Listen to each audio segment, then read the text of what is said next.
మనకి ఐఎస్ఎస్ గురించి బాగా తెలుసు, అదే international space station, largest modular space station. మన ఎత్తు లోయర్ ఆర్బిట్లో తిరుగుతూ ఉంటుంది. సో మోస్ట్లీ అందరికీ తెలిసిన విషయమే. కానీ అక్కడికి సప్లైస్ ఎలా తీసుకెళ్తారు అంటే, స్పేస్ స్టేషన్లో కూడా ఆస్ట్రోనమర్స్ ఉంటారు కదా, వాళ్ళకి తినడానికి ఫుడ్ అండ్ వాటర్ అన్నీ కావాలి. అవి ఎలా తీసుకెళ్తారు అంటే, రెగ్యులర్గా తీసుకెళ్దాం అంటే కుదరదు. విజయవాడ రాజమండ్రి బస్సెస్ లాగా పద్దాక స్పేస్కి వెళ్ళాలంటే కుదరదు. కాబట్టి ఒకేసారి బల్క్గా పంపి మళ్ళీ అయిపోతున్నాయి అనుకున్నప్పుడు మళ్ళీ పంపుతారు. ఇప్పుడు ఐఎస్ఎస్కి అలాగే స్పేస్ ఎక్స్కి సంబంధించిన డ్రాగన్ కార్గో షిప్ దాదాపు 6,300 pounds అంటే మన 2,860 kilograms అంత కార్గోని తీసుకెళ్తుంది. కానీ ఇక్కడ విశేషం ఏంటంటే, ఆ కార్గోలో ఉన్న ఎక్విప్మెంట్ అండ్ మిగతా వాటితో పాటు ఒక బీటింగ్ హ్యూమన్ హార్ట్ టిష్యూను కూడా పంపించారు. అవి ఎందుకు అనుకుంటున్నారా? స్పేస్లో మైక్రోగ్రావిటీ ఎక్కువ ఉంటుంది కదా, అక్కడ హార్ట్లో బ్లడ్ పంప్ చేయడానికి ఎక్కువ ప్రెషర్ పడదు. దానివల్ల హార్ట్ షేప్ మారిపోయే అవకాశం ఉందంట. అంటే కొంచెం చిన్నది ష్రింక్ అయిపోయే అవకాశం ఉంది. మైక్రోగ్రావిటీ వల్ల కాళ్ళలో నుండి లేదా మన కడుపులో నుండి బ్లడ్ అనేది పైకి వెళ్తుంది. అప్పుడు హార్ట్ బ్లడ్ అనేది అప్ సైడ్ ఫ్లోటింగ్ వల్ల స్వెల్లింగ్ అయ్యే అవకాశం, కొంచెం వాచే అవకాశం ఉంది. దానికోసం 2 ఎక్స్పెరిమెంట్స్ చేయబోతున్నారు. ఒకటి cardinal heart 2.0 and engineered heart tissue 2. So ఇవేంటంటే ప్రెజెంట్ స్పేస్లో ట్రావెల్ చేయడం వల్ల హార్ట్కి వచ్చే ప్రాబ్లమ్స్ని ఎగ్జిస్టింగ్ మెడిసిన్ క్యూర్ చేయగలదా లేదా అని టెస్ట్ చేయడం. సో ప్రెజెంట్ అయితే టెస్ట్లు చేస్తున్నారు. చూద్దాం ఫ్యూచర్లో ఏమైనా దీనికి ఏమైనా మెడిసిన్ దొరుకుతుంది. మనం 80 గురించి ఒక వీడియో చేసాం. అందులో బిగ్ ఫుట్ అనే ఒక పెద్ద క్రియేచర్ గురించి కూడా చెప్పాను. ఈ బిగ్ ఫుట్ అనేది వెస్టర్న్ కల్చర్లో మన 80 లాంటిది అనమాట. ఆగస్ట్ ఆఫ్ 1958 జెరీ క్రూ అనే అతను కాలిఫోర్నియాలో 6 రివర్స్ నేషనల్ ఫారెస్ట్ నుంచి ట్రాక్టర్ తోలుకుంటే వెళ్తున్నాడు. అయితే ఫారెస్ట్లో అతనికి ఒక పెద్ద కాలు ముద్ర కనబడిందంట. దాదాపుగా 16 inches లాంగ్ ఉందంట. అది చూడడానికి కొంచెం అచ్చం మనిషి కాలి ముద్రలాగే ఉందంట. సో అతనికి భయం పుట్టి అందరికీ చెప్పేశాడు. వెంటనే అది మీడియా దాకా పాకింది. మనోళ్ళు మీడియా అంటే సంగతి తెలుసుగా, మనకి టీవీ 3x3 లాగా ఓదర కొట్టారు. వెంటనే హంబోల్ట్ టైమ్స్ అనే ఒక న్యూస్ పేపర్ వాళ్ళు giant foot prints puzzle residents along with Trinity river అనే ఒక పెద్ద టైటిల్ వేసి మొదటిసారి హెడ్లైన్స్లో వేశారు. అండ్ ఆర్టికల్లో దాని నేమ్ బిగ్ ఫుట్ అని రాశారు. అంతే, దాని పేరు బిగ్ ఫుట్గా మారిపోయింది అండ్ చాలా ఫేమస్ అయ్యింది కూడా. దాని మీద చాలా మూవీస్ కూడా వచ్చాయి and TV shows, comics and dolls and animal planet channel అయితే ఏకంగా ఫైండింగ్ బిగ్ ఫుట్ అనే సిరీస్ని కూడా స్టార్ట్ చేశారు. బట్ మళ్ళీ 2002లో ద హంబోల్ట్ టైమ్స్లో పనిచేసిన జర్నలిస్ట్ ఆండ్రూ ఏం చెప్పారంటే, అతనికి ఒక కాలిఫోర్నియా నుంచి ఒక లెటర్ వచ్చింది. అందులో కూడా కొన్ని బిగ్ ఫుట్ యొక్క పాదముద్రలు ఉన్నాయి. సో ఇంకేముంది, వాళ్ళ న్యూస్లు మళ్ళీ మొదలెట్టారు అండ్ దాని గురించి ఆర్టికల్స్ మీద ఆర్టికల్స్ రాస్తూనే ఉన్నారు. కానీ చివరికి తెలిసింది ఏంటో తెలుసా? ఆ ఫుట్ ప్రింట్స్ బిగ్ ఫుట్వి కాదంట. రే వ్యాలస్ అనే వ్యక్తి ఆ పాదముద్రలను గీస్తూ అందరినీ ఎర్రి పప్పల్ని చేశాడంట. అండ్ అది కూడా 2002లో తను చనిపోయే వరకు అది బయటికి రానివ్వలేదు. తర్వాత వాళ్ళ పిల్లలు చెప్తే గానీ అందరికీ తెలియలేదు ఆ ముద్రలని ఒక ప్రాంక్ అని. హ్యూమన్ మైండ్ ఆల్టరింగ్ ప్లాంట్స్తో మన బ్రెయిన్ స్టేట్ని మార్చడం మిలియన్ ఇయర్స్ నుంచి చేస్తూనే ఉన్నారు. లైక్ ఓపియం డ్రగ్ లాగా 5700 BCEలో యూరోప్లో యూజ్ చేయబడింది. కొన్ని స్టడీస్లో అయితే మన హ్యూమన్స్ దాదాపు 200 మిలియన్ ఇయర్స్ బ్యాక్ నుంచే ఈ ప్లాంట్ బేస్డ్ డ్రగ్స్ వాడుతున్నారని తెలిసింది. దేనికోసం అంటే జస్ట్ మన బ్రెయిన్ని అలర్ట్ చేయడం కోసం, మన స్టేట్ ఆఫ్ మైండ్ని మార్చడం కోసం. చూడడానికి ఇది కేవలం హ్యూమన్స్ మాత్రమే చేయగలిగిన పని అని అందరికీ తెలుసు. కానీ మన హ్యూమన్స్కి క్లోజ్ రిలేటివ్స్ అయిన ఏప్స్ కూడా ఇలా మైండ్ స్టేట్ని మార్చడానికి ట్రై చేస్తున్నాయంట. అండ్ అది కూడా ఏ మొక్కలతోనో డ్రగ్స్తోనో కాదు, వాటికి అవే చుట్టూ ఇలా తిరగడం వల్ల వాటి మైండ్ స్టేట్ని మార్చుకోవడానికి ట్రై చేస్తున్నాయంట. రీసెర్చర్స్ ఒక స్టడీ చేశారు. ఒక 40 apes అంట కేవలం డిజీగా ఫీల్ అవ్వడం, అంటే కొంచెం కళ్ళు తిరిగినట్టు ఫీల్ అవ్వడానికి వాటి చుట్టూ అవి తిరుగుతున్నాయంట. సో దానివల్ల అవి ఎంతో మత్తుగా తయారవుతున్నాయంట.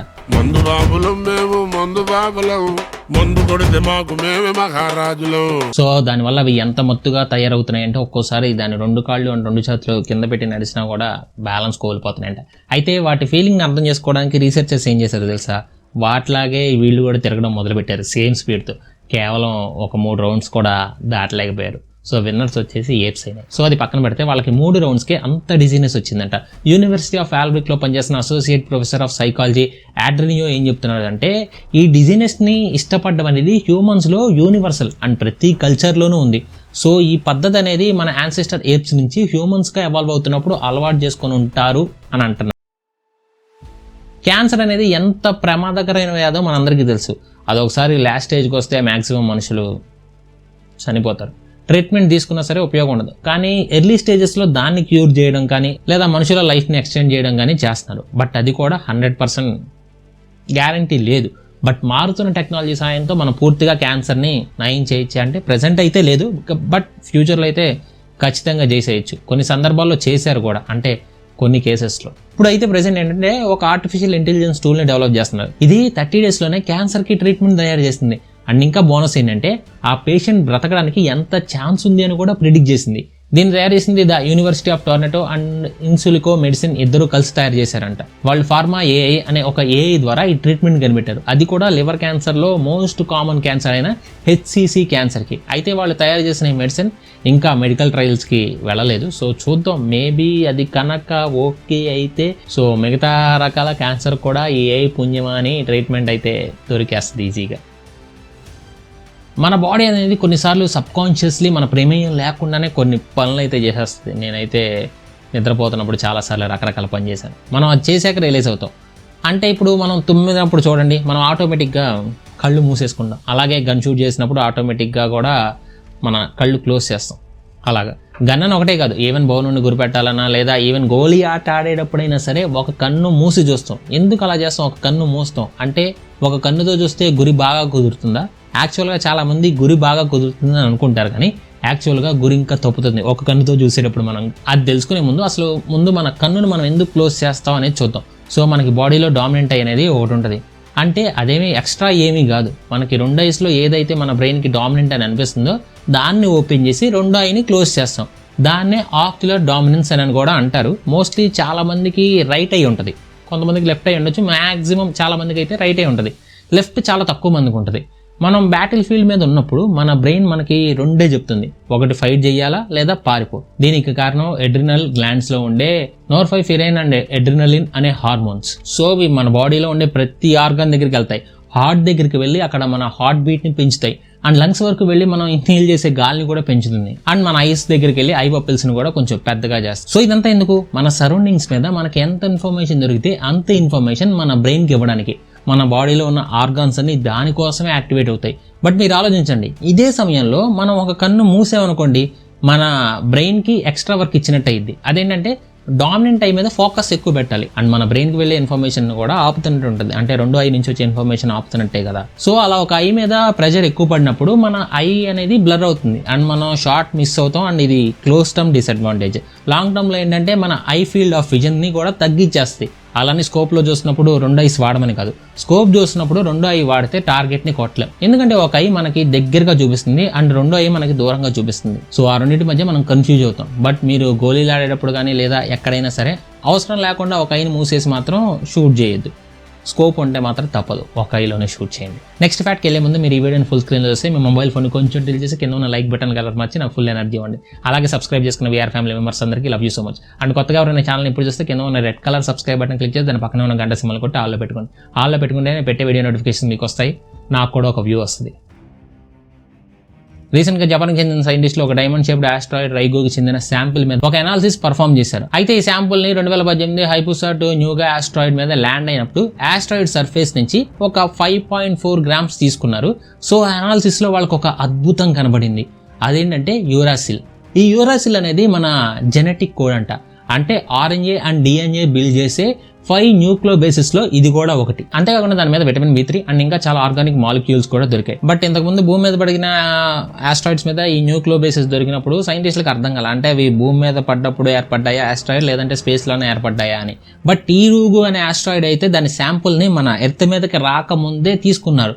సో దీన్ని బట్టి కాస్మోస్లో కూడా అంటే ఆస్ట్రాయిడ్స్లో లేదా మిగతా ప్లానెట్స్లో కూడా లైఫ్ స్పార్కింగ్ మాలిక్యూల్స్ ఉండొచ్చు అని అభిప్రాయపడుతున్నారు. బట్ ఆస్ట్రోకెమిస్ట్ అయిన ఆషిరో ఓబా ఏమంటున్నాడంటే మనం ఇప్పుడే ఎక్స్ట్రా టెరెస్ట్రియల్ ఎన్విరాన్మెంట్స్ మీద లైఫ్ ఫామ్ ఉన్నాయో లేదో ఇప్పుడే చెప్పలేం. ఎర్త్ మీద ఉన్న అన్ని జీవరాశులు జెనెటిక్ కోడ్ని బిల్డ్ చేసింది డిఎన్ఏ అండ్ ఆర్ఎన్ఏ. అండ్ ఈ రెండింటికి కావాల్సింది ఈ 5 న్యూక్లియోబేసిస్. ఇక్కడ స్క్రీన్ మీద వేస్తున్న ఈ పేర్లు చూడండి. వీటి వల్లనే మన బాడీలో సెల్స్ ఏర్పడ్డాయి. సో దీన్ని బట్టి చూస్తే మన స్పేస్లో కూడా జీవం అవ్వడానికి ఛాన్స్ ఉంది. కాకపోతే తయారయ్యిందా లేదనేది ఇంతవరకు తెలియదు. బట్ అది తయారవ్వకపోతే ఎందుకు తయారవ్వలేదనే దాని మీద కూడా రీసెర్చ్ చేసామనుకోండి, మనం ఎలా తయారయ్యామో తెలుస్తుంది. అంటే ఏ కండిషన్స్ వల్ల మనం తయారయ్యామో అనేది తెలుస్తుంది. మీకు డైనోసార్ అరిస్తే ఎలా ఉంటుందో తెలుసా? అంటే మూవీస్లో చూసుంటారు కదా, పెద్ద పెద్దగా అరుస్తుంది.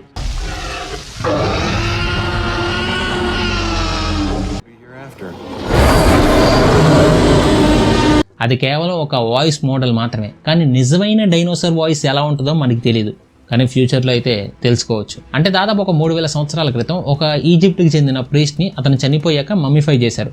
బట్ అతన్ని చాలా బాగా ప్రిజర్వ్ చేశారు. ఎందుకంటే అతను ఈజిప్టియన్ ఫారో రామ్సెస్ 11 దగ్గర ప్రీస్ట్గా పనిచేశాడు. అండ్ అతను ఇచ్చిన ధాన్యాన్ని గాడ్ అమన్కి నైవేద్యంగా పెట్టేవాళ్ళంట. అండ్ అతనికి రాయడం చదవడం 2 వచ్చు. సో అతను అక్కడ ప్రజలకి చాలా పవిత్రమైన మనిషి, అందుకే అతన్ని అంత జాగ్రత్తగా దాచిపెట్టారు. అండ్ అందుకే అతని మీద సైంటిస్టులు చాలా ఇన్వెస్టిగేషన్స్ అయితే చేశారు. అండ్ ఎక్స్రేలు, సిటీసీ స్కాన్లు ఇంకా చాలా చేశారులేండి. ఎందుకంటే అతను లైఫ్ స్టైల్ గురించి అండ్ అతనికి వచ్చిన జబ్బుల గురించి తెలుసుకోవడానికి. సో ఇందులో ఏముందనుకుంటున్నారా, రీసెంట్గా యూకే అండ్ జర్మన్ సైంటిస్టులు కలిసి అతని గొంతుని అండ్ అందులో ఉండే వాయిస్ బాక్స్ని స్కాన్ చేశారు. అది కూడా చాలా యాక్యురేట్గా, ఇంచు కూడా మిస్ అయ్యే ప్రసక్తే లేకుండా చేశారు. ఆ తర్వాత ఆ స్కాన్ ఉపయోగించి అతని గొంతు నుంచి ఎలాంటి సౌండ్ వచ్చేది అనే ఒక 3D మోడల్ వోకల్ క్రాక్ని క్రియేట్ చేసి దానికి స్పీకర్ని అటాచ్ చేశారు. సో ఇప్పుడు ఆ 3D మోడల్ నుంచి వచ్చే సౌండ్ అయినా అంటే ఆ 3000 years బ్యాక్ ఉన్న అతని ఒరిజినల్ వాయిస్ లాగే ఉండొచ్చు కాదు, ఉంటుంది. సో ఇదే విధంగా ఫ్యూచర్లో డైనోసార్స్ వాయిస్ కూడా మనం వినొచ్చు, కనిపెట్టచ్చు. అండ్ బట్ నెక్స్ట్ ఫ్యాక్ట్లోకి వెళ్ళే ముందు అతని సౌండ్ లేకపోతే మా అమ్మ నాకు అన్నం పెట్టదు కదా, అందుకే ఆ సౌండ్ మీకోసం. ఇందులో అతను చేసిన సౌండ్ ఏంటో తెలుసా, బ్యాడ్ అండ్ బెడ్ అనే 2 పదాలని వరుసగా చెప్పాడు. అంటే వీళ్ళు అలా చెప్పించడానికి ట్రైన్ చేశారు అంతేలేండి. సో అతని వాయిస్ అప్పట్లో 3000 సంవత్సరాల క్రితం ఇలా ఉండేది. సో ఫ్యూచర్లో మనం డైనోసార్స్ వాయిస్ కూడా నేయచ్చు, అంటే నిజమైన వాయిస్. ఈరోజు అంటే నేను వీడియో రికార్డ్ చేసే రోజు 29/3/2023 national payments corporation of India NPCI వాళ్ళు ఒక ఇంపార్టెంట్ అనౌన్స్మెంట్ ఇచ్చారు. అదేంటంటే మార్నింగ్ నుంచి మీకు ఇన్స్టాగ్రామ్లో సర్క్యులేట్ అవుతూ ఉంటుంది కదా, అదే మీకు ఫోన్పే యూపీఐ ట్రాన్సాక్షన్స్ మీరు 2000 కంటే ఎక్కువ చేస్తే 1.1% మీకు ఎక్కువ ఫైన్ ఛార్జెస్ వేస్తామని కంగారు పడకండి. అదంతా ఫేక్ న్యూస్ సర్క్యులేట్ అవుతుంది. బట్ ఇందులో కొంత నిజం ఉంది. యూపీఐ ట్రాన్సాక్షన్స్ మీద కాదు, PPI ట్రాన్సాక్షన్స్ మీద. దీని గురించి కూడా నేను క్లియర్గా చెప్తాను ఈ ఫ్యాక్ట్లోనే. సో ఇప్పుడు PPI ట్రాన్సాక్షన్స్లో ఏప్రిల్ 1 నుంచి మీరు 2000 కంటే ఎక్కువ చేశారనుకోండి, దాని మీద 1.1% ఛార్జ్ పడుద్ది. అంటే 2001 పేమెంట్ చేస్తే దాదాపు ₹22 ఛార్జెస్ పడతాయి.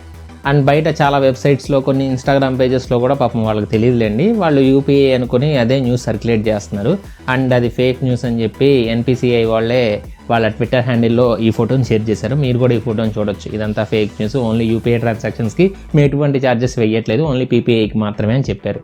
అంటే ఏంటి, ఇప్పుడు యూపీఐ పేమెంట్స్ అంటే బ్యాంక్ టు బ్యాంక్ ట్రాన్స్ఫర్ చేశారనుకోండి, మీకు షాప్లో కానీ ఎక్కడైనా కానీ మీకు ఎటువంటి ఛార్జెస్ పడవు. లైక్ షాప్కి వెళ్తాము, స్కాన్ చేస్తాము అండ్ పిన్ ఎంటర్ చేసి పేమెంట్ చేసేస్తాం, మన బ్యాంక్లోంచి కట్టి వాళ్ళ బ్యాంక్లోకి వెళ్తాయి. సో ఈ ప్రాసెస్ అంతా ఎప్పటికీ ఫ్రీనే, దీనికి ఎటువంటి ఛార్జెస్ పడవు. కానీ రీసెంట్గా ప్రీపెయిడ్ పేమెంట్ ఇన్స్ట్రుమెంట్స్ PPI వ్యాలెట్స్ని యూపీఐతో కలపడానికి ఎలో చేసింది. ఈ PPI వ్యాలెట్స్ అంటే అమెజాన్ పే వ్యాలెట్ కానీ, ఫోన్పే కానీ, పేటిఎం వ్యాలెట్ ఇలా ఉంటాయి కదా.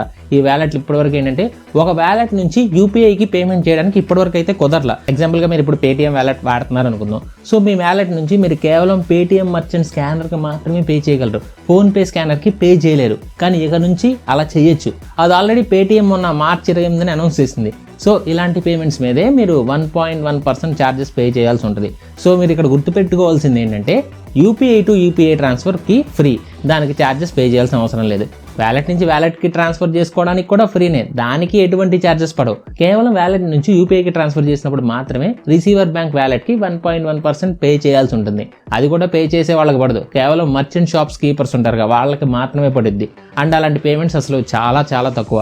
మోస్ట్లీ మీకు తెలుసుగా 99.9% ప్రజలు కూడా యూపీఐ టు యూపీఐ పేమెంట్స్ వాడతారు, కానీ వ్యాలెట్స్ నుంచి స్కాన్ చేయరు కదా. సో మ్యాక్సిమం యూపీఐ వాడతారు కాబట్టి ఎటువంటి ప్రాబ్లం లేదు.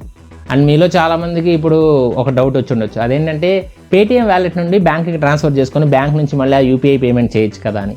కానీ అది ఆ వ్యాలెట్కి అయితే పేటిఎం వ్యాలెట్కి ఉంది, అన్ని వ్యాలెట్స్కి అలా లేదు. ఫోన్పే అనుకోండి, ఫోన్పే వ్యాలెట్ నుంచి యూపీఐకి యాడ్ చేసుకోవడానికి లేవు, అలాంటి కొన్ని వ్యాలెట్స్ ఉన్నాయి. సో డైరెక్ట్గా వ్యాలెట్లో డబ్బులు ఉంటే మీరు బ్యాంక్ అకౌంట్కి యాడ్ చేసుకోవడానికి లేదు. ఇప్పుడు ఆ వ్యాలెట్లో మనీతో యూపీఐ ట్రాన్సాక్షన్స్ చేయడం వల్ల వాళ్ళకి కొంచెం యూజ్ ఉంటుంది కదా, దాని మీద ఛార్జెస్ అనమాట. అండ్ ఇంకో విషయం ఏంటంటే రీసెంట్గా HDFC బ్యాంక్ రూపే క్రెడిట్ కార్డ్స్ని కూడా ఇష్యూ చేసింది. వీటిలో స్పెషాలిటీ ఏంటో తెలుసా, వీటిని మనం యూపీఐకే లింక్ చేసుకోవచ్చు అండ్ వీటితో పేమెంట్స్ కూడా చేయొచ్చు, అండ్ అది కూడా ఫ్రీ. కాకపోతే ప్రెజెంట్ ఓన్లీ ఇది మర్చెంట్స్కి మాత్రమే చేయొచ్చు, నార్మల్గా మీ ఫ్రెండ్కో లేదంటే వేరే ఎవరికైనా చేయడానికి లేదు. బట్ మీరు ఏదైనా షాప్కి వెళ్తే మాత్రం అక్కడ అయితే స్కాన్ చేసుకోవచ్చు అనమాట, పే చేసేయచ్చు షాప్స్లో అయితే. మీరు ఎంతమంది ఆరెంజ్ మూవీని చూశారు, లేదా కలేజా మూవీని కూడా చూసి ఉండొచ్చు కదా. నేను ఒక్కడే మూవీ. ఈ మూవీస్ అన్ని చూసిన వాళ్ళకి అవి తెలుసు అప్పట్లో రిలీజ్ అయినప్పుడు ఫ్లాప్ అయ్యాయని, కానీ యాక్చువల్గా అయితే అవి ఇప్పుడు రిలీజ్ అవ్వాల్సిన మూవీస్. ఒకప్పుడు రిలీజ్ అయ్యాయి, ఇప్పుడు అయ్యి ఉంటే బాక్స్ ఆఫీస్ దగ్గర సూపర్ హిట్ అయ్యాయి అనిపిస్తుంది. అండ్ అది రీసెంట్గా ప్రూవ్ అయ్యింది కూడా. అండ్ రీసెంట్గా ఆరెంజ్ మూవీ చూస్తుంటే అది రిలీజ్ చేశారు. అది కేవలం నైజాంలో ఎంత కలెక్ట్ చేసిందో తెలుసా? 74.89 lakhs కలెక్ట్ చేసింది. అండ్ ఈ సినిమా సక్సెస్ అయ్యాక నాగబాబు గారి మైండ్లో ఒకటే వచ్చి ఉంటుంది, ఇప్పుడు చేసేదేదో అప్పుడు చేసి ఉండొచ్చు కదరా, ఈ బాధ ఉండేది కాదు అని. అంటే చాలా ఎక్కువ. అలానే మిగతా మూవీస్ కూడా అప్పుడు కాకుండా ఇప్పుడు రిలీజ్ అయ్యి ఉంటే నిజంగా బాక్స్ ఆఫీస్ని గడగడలాడించేవి. మరి అంత మంచి మూవీస్ అప్పుడు ఎందుకు ఫెయిల్ అయ్యాయి? దానికి మెయిన్గా కొన్ని రీజన్స్ ఉన్నాయి. అవేంటంటే choice of releasing dates, exhibition strategy and marketing plans and futuristic కాన్సెప్ట్తో తీయడం లాంటివి కూడా ఉన్నాయి. ఆరెంజ్ మూవీనే తీసుకోండి, ఇప్పుడు మూవీ ఏమీ మారలేదు, కానీ ఆడియన్స్ మైండ్ సెట్ మారింది. ఒకప్పుడు ఆడియన్స్ కేవలం కమర్షియల్ ఎలిమెంట్స్ లైక్ ఏంటంటే ఇప్పుడు మూవీలో మంచి ఫైట్స్ ఉండాలి, రొమాన్స్ ఉండాలి, ఐటమ్ సాంగ్స్ ఉండాలి అండ్ ఒక బ్యూటిఫుల్ లవ్ స్టోరీ లేదా ఫ్యామిలీ కాన్సెప్ట్ ఉంటే చాలు. లైక్ సంక్రాంతి మూవీ లాగా ఉంటే చాలు, సూపర్ హిట్ అయిపోద్ది. కొంచెం యావరేజ్గా సంక్రాంతి మూవీలో తీసినా చాలు, సూపర్ హిట్ అయిపోద్ది. ఇప్పుడు ఆడియన్స్ కొత్తదనం కోరుకుంటున్నారు, వాళ్ళు కొత్త కాన్సెప్ట్ని అర్థం చేసుకునే మైండ్ సెట్ వచ్చింది. ఆరెంజ్ మూవీ అనేది లవ్కి అట్రాక్షన్కి మధ్యలో డిఫరెన్స్ అని చెప్తుంది. అప్పుడు జనాలు దాన్ని కొంచెం యాక్సెప్ట్ చేయడానికి రెడీగా లేరు. అంతేకాకుండా అది రిలీజ్ అయిన టైం మగధీర మూవీ తర్వాత రిలీజ్ అయింది. దాంతో రామ్ చరణ్ మీద బాగా భారీ ఎత్తున ఎక్స్పెక్టేషన్స్ పెట్టుకున్నారు. బట్ అతను కొత్త కాన్సెప్ట్తో లవ్ స్టోరీతో 10 మంది అమ్మాయిల్లో అనేసరికి కొంచెం యాక్సెప్ట్ చేయలేకపోయారు మెగా ఫ్యాన్స్ కూడా. అండ్ ఇంకా కలేజా మూవీ విషయానికి వస్తే నాకు తెలిసి ఆ మూవీ ఇప్పుడు చూసినా సరే మహేష్ బాబు సార్ టైమింగ్కి, ఆయన డైలాగులకి, కామెడీకి ఫిదా అవ్వాల్సిందే. బట్ ఆ మెసేజ్ని ఎవరు అప్పుడులో తీసుకోలేదు. ఎందుకంటే అక్కడ మెసేజ్ ఏంటంటే దేవుడు ప్రతి మనిషిలో ఉంటాడని, పక్క వాళ్ళకి అవసరమైనప్పుడు తోడుగా ఉండేవాళ్ళు దేవుడితో సమానమని. బట్ అప్పుడు కేవలం కామెడీని మాత్రమే మూవీలో తీసుకున్నారు అండ్ కాన్సెప్ట్ కూడా కొంచెం కొత్తది. సో ఆడియన్స్ అడ్జస్ట్ అవ్వలేకపోయారు. అండ్ నేను ఒక్కడనే కానీ ఇది ఫ్యూచరిస్టిక్ కాన్సెప్ట్, ఆ టైంలో ఆడియన్స్ కాన్సెప్ట్ మీద ఆ మూవీకి రెడీగా లేరు. అండ్ ఆ తర్వాత కొంచెం అటు ఇటుగా దాని మీద ఆ సిచ్యువేషన్లో వచ్చిన ఆ మూవీని కూడా బాక్స్ ఆఫీస్ దగ్గర ఫెయిల్ అయింది. ఇలా చెప్పుకుంటూ పోతే చాలా మూవీస్ ఉన్నాయి. సో బేసిక్గా మూవీ ఫ్లాప్ అయినంత మాత్రాన మూవీ బాగోలేనట్టు కాదు. నాకు తెలిసి చాలా ఫ్లాప్ టాక్ వచ్చిన మూవీస్ చాలా మందికి నచ్చుతాయి, హిట్ టాక్ వచ్చిన మూవీస్ చాలా మందికి నచ్చవు. ఇప్పుడు ఓవర్ హైప్ ఇచ్చారు మూవీస్ కంటారు. అంటే కొంతమందికి కాంతారా నచ్చింది, కొంతమందికి నచ్చలేదు. అండ్ రీసెంట్గా ఒక సినిమా వచ్చింది నిఖిల్ గారిది, ఆ సినిమా కూడా చాలా మందికి నచ్చింది, కొంతమందికి నచ్చలేదు, అలాగనమాట. సో ఏదైనా ఆడియన్స్ టేస్ట్ బట్టి ఉంటుంది. అండ్ కొన్నిసార్లు వచ్చే నెగిటివ్ టాక్ని బట్టి కూడా ఒక వాళ్ళు నెగిటివ్ చెప్పారంటే తర్వాత ఆడియన్స్ మైండ్ సెట్ కూడా నెగిటివ్గానే మారిపోద్ది. సో ఒకసారి ఒక సినిమా బాగోలేనంత మాత్రాన ఇప్పుడు మీకు నచ్చింది అనుకోండి, ఫ్యూచర్లో వేరే ఆడియన్స్కి కూడా నచ్చచ్చు. లైక్ ఆరెంజ్ లాగా, కలేజా లాగా, వన్ లాగా. ఇంకా ఊసరవెల్లి సినిమా కూడా అప్పట్లో అటు ఇటుగా ఆడింది, కానీ ఇప్పుడు చాలామందికి ఊసరవెల్లి సినిమా కూడా బాగా నచ్చింది. సో ఒక విషయం అయితే అర్థమైంది, టైం బట్టి సినిమా వాల్యూ అనేది మారుతుంది. అదైతే జనాలు కొంచెంగా అర్థం చేసుకుంటున్నారు. గైస్, మీరు నిజంగా స్టాక్ మార్కెట్ కోర్స్ వేలకు ఖర్చు పెట్టి నేర్చుకోకుండా ఫ్రీగా నేర్చుకోవాలనుకుంటే ఇక్కడ స్క్రీన్ మీద కనబడుతున్న వీడియో క్లిక్ చేయండి. మీరు స్టాక్ మార్కెట్ కోర్స్ ఫ్రీగా ఎలా నేర్చుకోవాలి ఇక్కడ స్క్రీన్ మీద కనబడుతున్న వీడియోలో ఉంటుంది క్లియర్గా. అండ్ ఫైనల్గా చెప్పొచ్చేది ఏంటంటే ఈ వీడియోకి ఇంతే ఫ్రెండ్స్. ఈ వీడియో మొత్తం చూసిన love you so much. We are family.